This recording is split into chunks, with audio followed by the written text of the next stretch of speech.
Hello there and welcome to All 24 News World News Program coming to you live from Algiers, and up next are the top stories.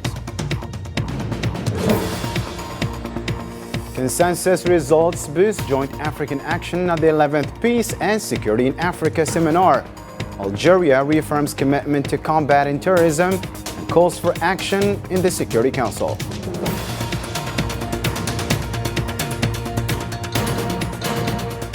African Union praises Algeria's role in continental issues, calls for intensified efforts to cease fire in Sudan and put an end to foreign interference in the Sahel.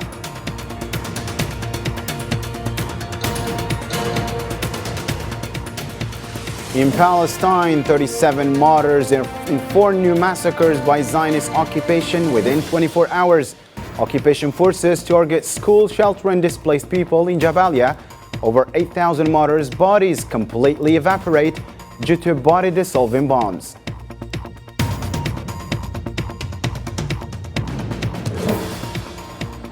The Algerian delegation withdraws from Partnership Summit in New Delhi, rejecting normalization with the Zionist entity in support of Palestine. The second Algerian medical mission returns after humanitarian aid mission in Gaza Strip.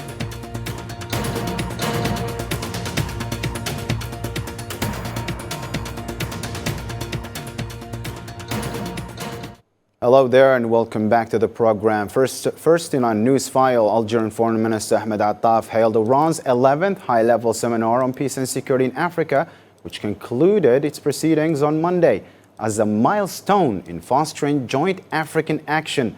He emphasized that the Iran process remains a steadfast and irreversible path toward achieving its goals. ونحن نمضي في سبيل تصحيح الظلم واعتزاز. لا يسعني إلا أن أجزم. I can only say that our discussions were rich, that our exchanges were constructive, and that our results were consensual par excellence. These are the results that will be presented at the next African Union Summit as part of an approach aimed at strengthening the action of the African Union to face the challenges that test our will and determination in these particular circumstances. And above all, this seminar has proven once again that the Oran process is perpetual, that the Oran process is firmly established and rooted, and that the Oran process is irreversible until the desired objectives are fully achieved. Attaf stressed that the Oran process has proven its effectiveness, importance and efficiency in unifying the African voice in various international fora.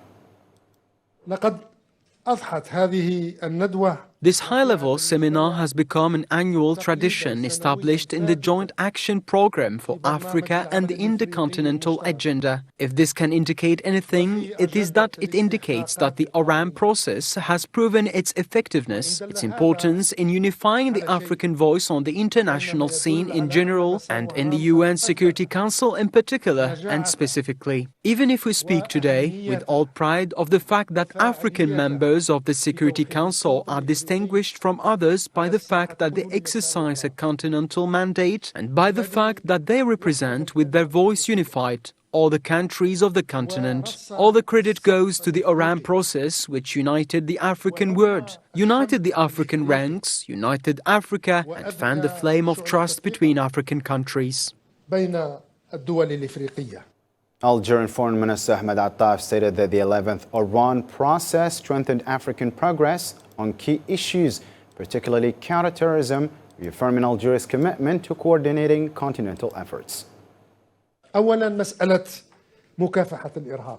At the outset, the issue of counter-terrorism. The presentation of this theme focused on recent developments, which indicate that the decline of this scourge in the rest of the world has been accompanied by a worrying increase on the African continent, particularly the Sahelo-Saharan region, and without any exaggeration. Terrorism has become a major factor. Nowadays, it is the most significant threat to the security and stability of Africa. It is therefore extremely important that our African continent recognizes prioritizes its priorities and adapts its strategy to be able to face the growing dangers of terrorism that threaten it. On its part, Algeria affirmed its commitment to continue coordinating continental efforts in this area under the leadership of the President of the Republic, Mr. Abdelmajid Tebboune, in his capacity as leader of the African Union, to combat terrorism and violent extremism in all its forms, types and dimensions. بكل أشكاله وبكل مظاهره وبكل أبعاده. Attaf urged action on Africa's promising momentum in the Security Council to secure gains and end historical international injustices. مسألة إصلاح مجلس الأمن الأممي. The issue of reforming the United Nations Security Council is an issue that is experiencing unprecedented promising mobility, particularly in the context of the growing recognition of the legitimacy of African claims for permanent representation in the Security Council and the strengthening of its non-permanent representation in the Security Council. In our view, a positive momentum is coming back to us. Today, it is incumbent on us to invest fully to achieve new gains on the path to ending the historical injustice to which Africa is exposed on the international scene. على الساحة الدولية. Attaf presented a continental initiative as an alternative to the international model for financing peacekeeping operations in Africa. فأمام النقائص التي طالت النموذج الأممي.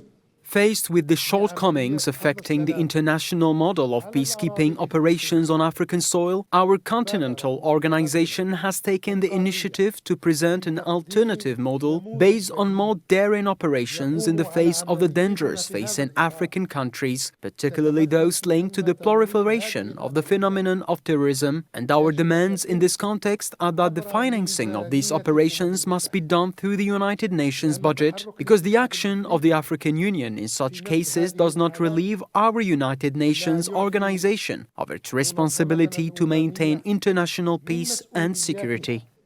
في حفظ السلم والأمن الدوليين. Algerian Foreign Minister Ahmed Attaf called on African nations to intensify efforts to end foreign interference and promote African solutions to African problems. In his closing speech at the 11th Oran High-Level Conference, he emphasized the need to overcome divisions and address growing terrorist threats, as well as crises and conflicts threatening the continent. نحن أحوج ما نكون اليوم.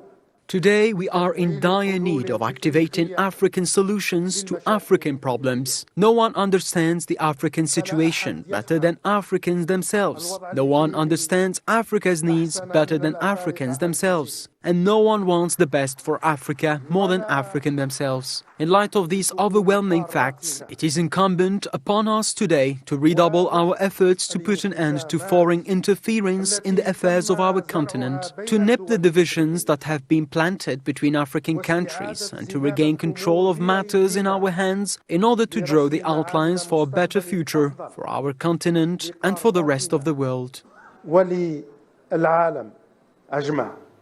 In a related matter, Mohamed Ibn Chambas, African Union High Representative for Silencing the Guns, praised Algeria's significant contributions to African issues and its leadership within the AU. After talks with Algerian Foreign Minister Ahmed Attaf in Oran, he highlighted the importance of unifying African positions in the UN Security Council. The role of Algeria on our continent is one of the pillars of our common organization, the African Union, and the Oran process, which was started. And I reminded the Honorable Minister that I had the honor of being at the first Oran process.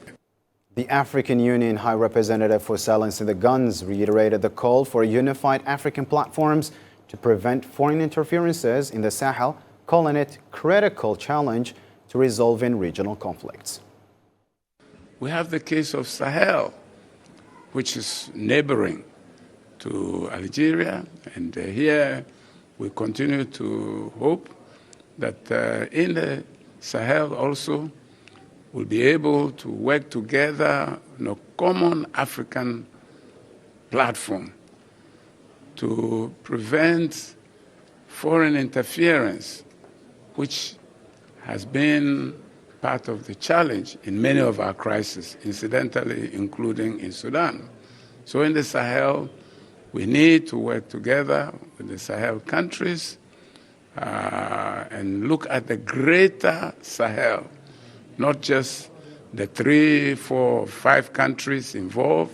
Greater Sahel will involve countries like Algeria, but also coastal countries like Nigeria, like Ghana, like Cote d'Ivoire. All of us, we have to work together with Mali and Burkina Faso and Niger to see how we can defeat terrorism and return the countries to democratic rule. And now joining us live from Iran, our special envoy Zahra Farjani. Hello there, Zahra. So what are the main outcomes of this seminar which wound up earlier in the day, Zahra?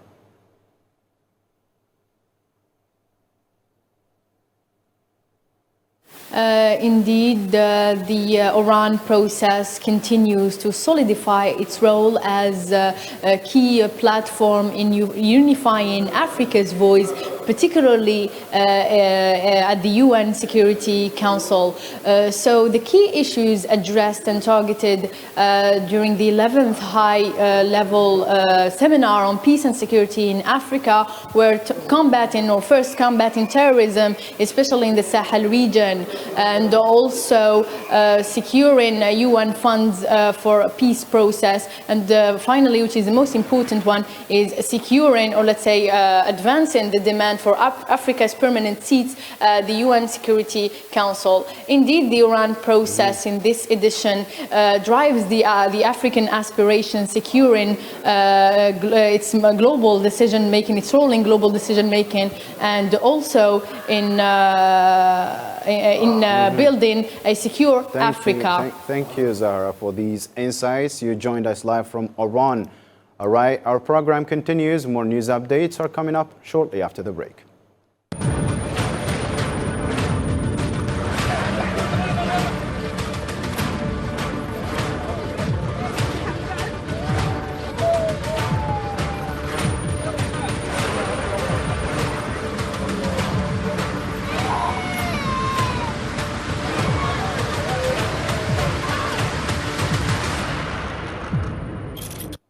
Zionist occupation airstrikes in Gaza,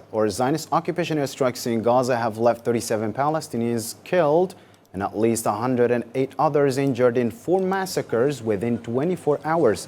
The Palestinian Ministry of Health reports the death toll has reached 44,466, with over 105,000 injured.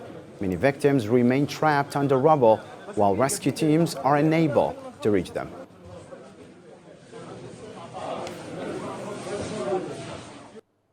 The death toll from the Zionist occupation massacre in Beit Lahia has risen to at least 25 martyrs. The occupation forces detonated a house in the Beit Lahia project, causing numerous deaths and injuries and several missing people, according to the Palestinian news agency.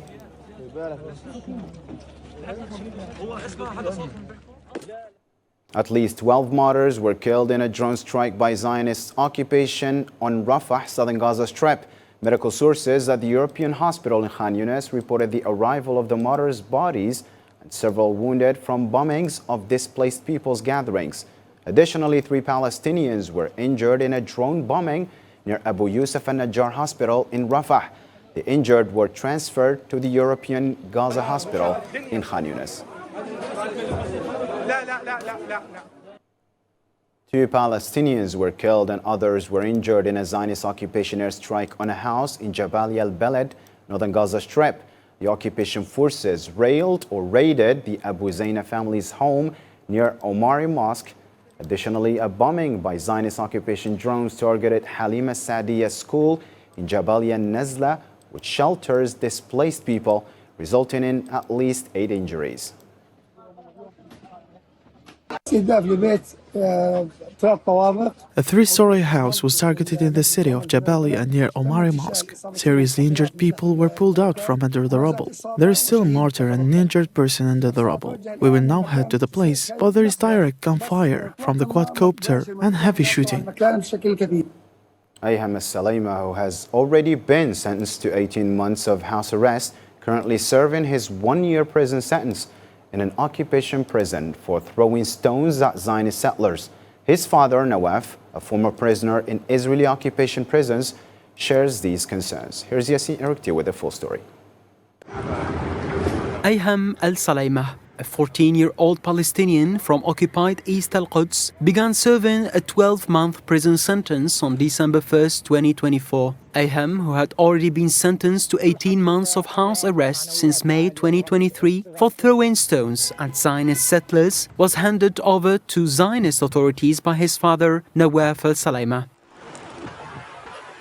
Despite this tragic separation, Nawaf expressed pride in his son's courage and maturity as he prepared to face life behind the bars. I feel pride and glory, even if I will not see my family again. We will remain steadfast in Al-Quds.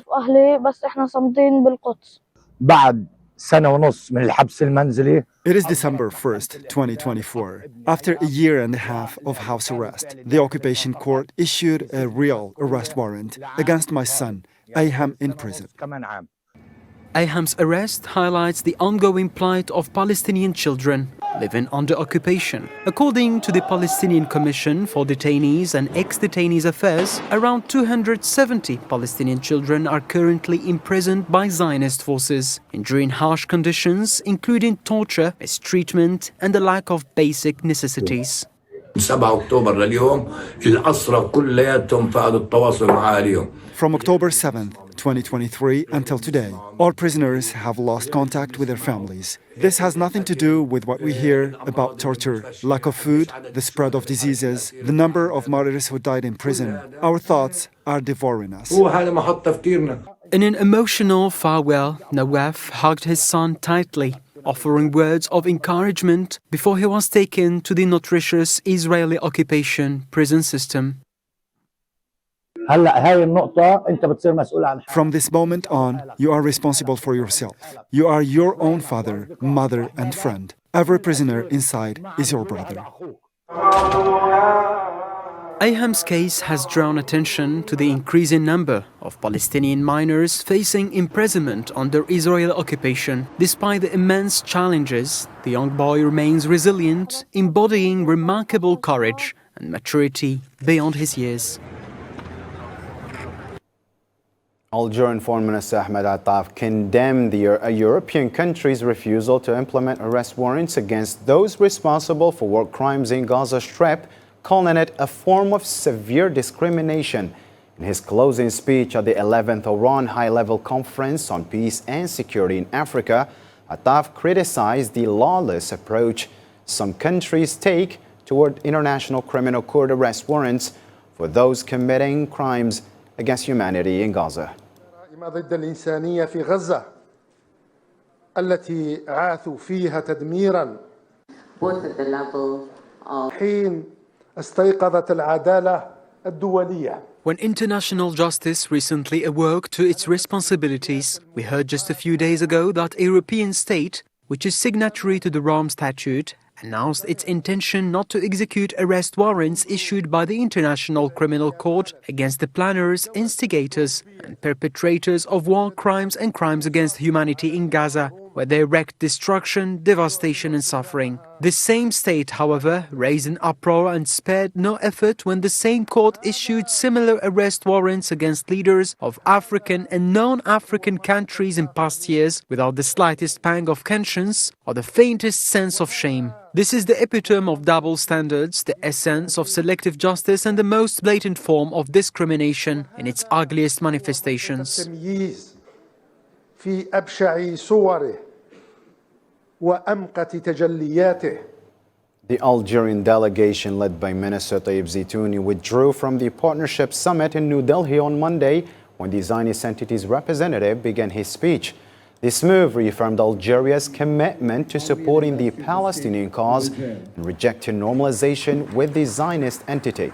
The Arab League ambassador to India also left the session in protest, interrupting the Zionist representative's speech. Esteemed economic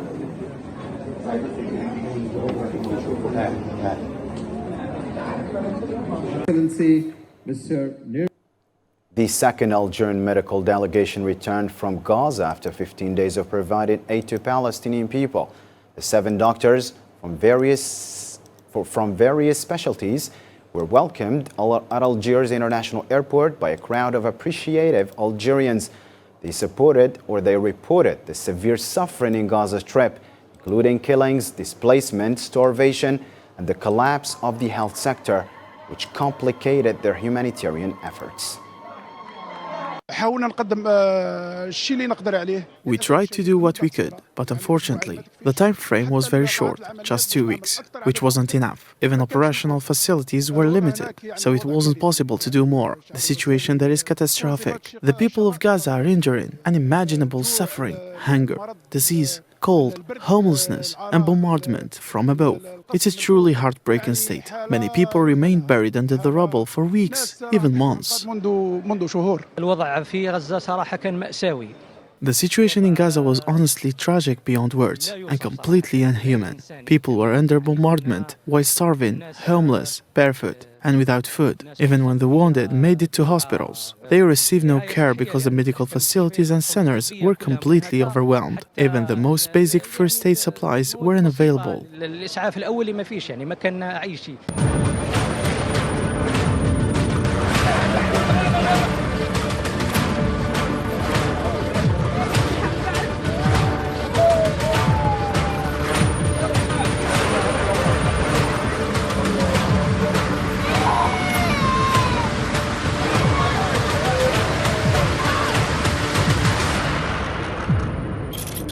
Since the announcement of the 2-month ceasefire on November 27th, Beirut has experienced a relative calm.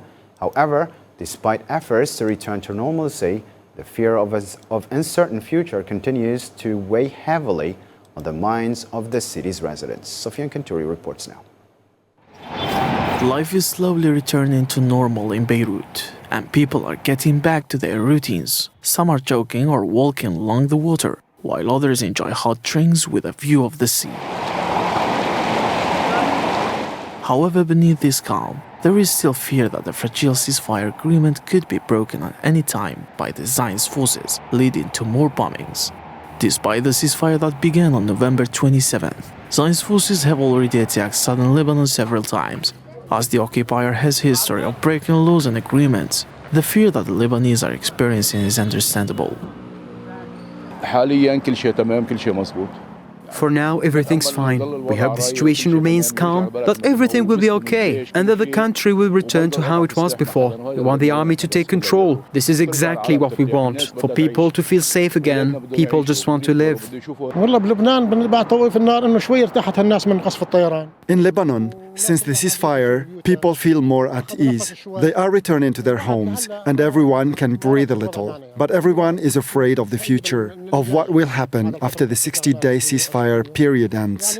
Even with the fear and uncertainty, people in Beirut are trying to move on after 2 months of intense bombings. Many who fled are returning home, but they are torn between relief and fear of more violence. People in southern Lebanon are also going back to their homes, hoping for an end to the violence and for lasting peace.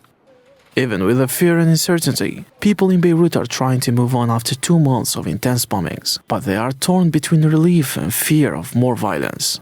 People in southern Lebanon are also going back to their homes, hoping for an end to the violence and lasting peace.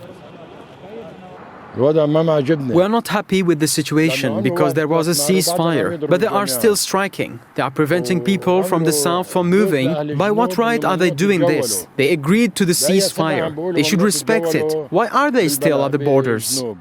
The ceasefire agreement, which followed the genocide in Gaza last year, offers hope for peace at the occupied Palestine-Lebanese border, where thousands of lives have lost since the aggression started. I feel pride and glory. Even if I will not see my family again, we will remain steadfast in Al-Quds. Algerian Minister of Internal Trade Tayyip Zitouni announced that over 10,000 investment requests totaling more than $31 billion were received in Algeria over the past 2 years. Speaking at the 29th Partnership Summit in New Delhi, Zitouni highlighted Algeria's strategic location, trade agreements, and economic reforms under President Abdelmajid Tebboune, aimed at improving the business climate. combine, modernize the physical. تترجم هذه الإصلاحات التي مست These reforms have impacted business and the upward trajectory of investment requests in various fields, which have exceeded 10,000 investment projects over the past 2 years, amounting to a total value of $31 billion. This adds to Algeria's strategic location as a crossroads for free trade exchanges with nearly 100 countries. This position is further enhanced by Algeria's involvement in the African Continental Free Trade Area, which alone provides access to a market worth over $3 trillion, as well as its membership in the Arab Free Trade Area and bilateral agreements with many countries worldwide. واتفاقيات ثنائية مع العديد من الدول في العالم. The Algerian Minister of Internal Trade reaffirmed Algeria's commitment to strengthening its role as a key economic hub in the region, leveraging its strategic geopolitical position and land and sea borders to connect with Arab, African and European markets.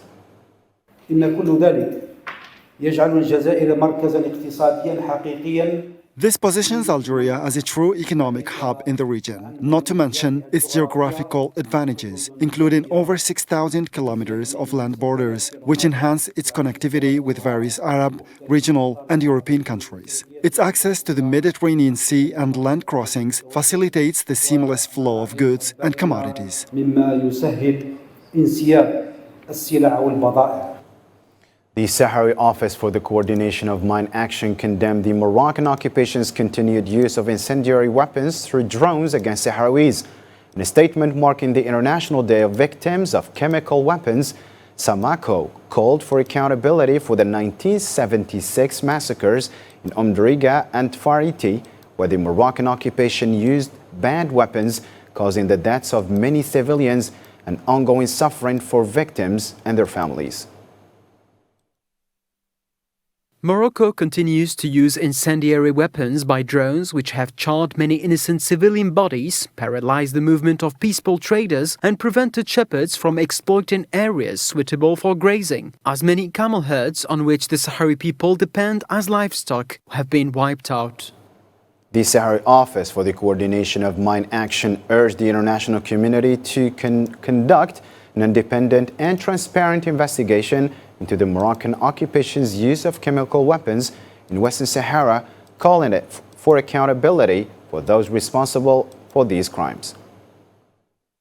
We call on the international community to open an independent and transparent investigation to hold accountable those responsible for these crimes and to ensure justice for the victims. We also call on the United Nations and all relevant international organizations to take immediate action to impose control over the use of these weapons and to strengthen efforts aimed at preventing the recurrence of these crimes and to protect civilians around the world from the scourge of wars and internationally prohibited weapons. And that concludes our news program for tonight, dear viewers. For more updates or to catch up on any stories you may have missed, be sure to visit our social media platforms, YouTube, X, Facebook, and Instagram. For me and the rest of the team of All 24 News, thank you for tuning in. Till next time, take care and good night.